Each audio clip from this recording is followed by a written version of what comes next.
வணக்கம்.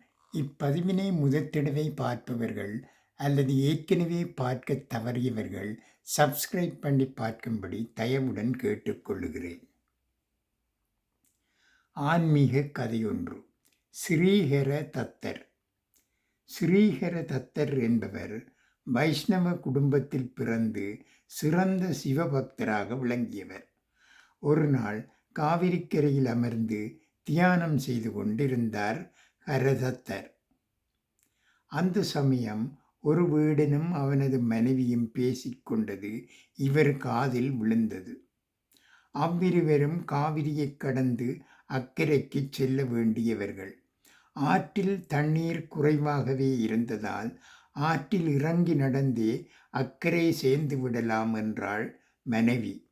அதற்கு அவள் கணவன், அப்படி செய்யக்கூடாது, கங்கையைக் காட்டிலும் காவிரி புனிதமானது, அதன் அடியில் உள்ள ஒவ்வொரு மணலும் ஒவ்வொரு சிவலிங்கம் என்று பெரியோர் சொல்வர். நாம் கர்மவசத்தால் இந்த குலத்தில் பிறந்துள்ளோம். கரையில் இருந்தபடியே ஒரு பாத்திரத்தில் ஜலத்தை எடுத்து காவிரி ஸ்நானம் செய்துவிடலாம். இந்த கர்ம சரீரத்துடன் காவிரியில் இறங்கி சிவலிங்கங்களை மிதிக்க வேண்டாம். கொஞ்ச தூரம் சென்றால் மூங்கில் பாலம் வரும், அதன் வழியாக அக்கரை சேரலாம் என்றான். அவனது பக்தியும் ஞானமும் ஹரதத்தரை கவர்ந்ததால் அவன் அருகில் சென்று அவனை வணங்கி நின்றார். உடன் அவன் பதறிப்போய், சுவாமிகளே, நீங்கள் என்னை வணங்கலாமா? என்னை தொடலாமா? இதனால் எனக்கல்லவோ பாவம் வந்து சேரும் என்றான்.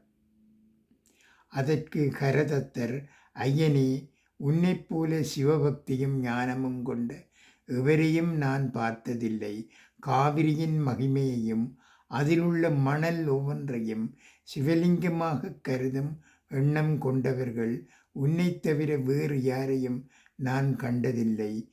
வேத சாஸ்திரங்களில் கரை கண்டவர்கள் என்று சொல்லிக் கொள்வோருடன் கூட உன்னுடைய இந்த மனோபாவம் இருந்ததில்லை. நீ அல்லவா உண்மையில் சிவ தத்துவம் அறிந்தவன் என்று புகழ்ந்து பாராட்டினார். இது சிவலிங்கம், இது கல், இது மண் என்ற பேதமின்றி சர்வத்தையும் சிவமாக பாவிக்கும் எண்ணமே சிறந்த சிவபக்திக்கு அடையாளம்.